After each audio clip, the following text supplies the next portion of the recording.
Happy Monday, everybody. There have been some really interesting discoveries in the world of archaeology lately, so let's talk about them. As the headline here says, a rare pleasure barge has been discovered in the harbor of Alexandria. Is this Cleopatra news? No. Is it related to Cleopatra? Tangentially. What's also exciting is that it gives me an opportunity to pull out my favorite map of the Alexandria harbor to show you exactly where things were happening. The discovery was made in the harbor up here in what's known as Portus Magnus, which was one of the main harbors within the overall harbor of Alexandria back in the ancient day. Archaeologist Frank Godio and his team have been working in this part of the harbor as well as in other parts of the Alexandria harbor for decades, and they have found a whole bunch of exciting things, including the information that tells us where these submerged parts of the harbor are now within the modern harbor. To get yourself oriented, the Royal Palace and Cleopatra's personal royal harbor were up here, Mark Antony had a bachelor pad here, and there were boats of various shapes and sizes and purposes all up in here.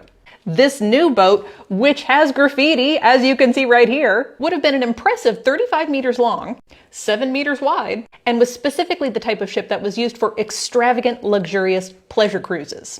We know about the existence of these types of boats from ancient sources. Finding physical remains of these boats is very rare, which is why this is even more exciting.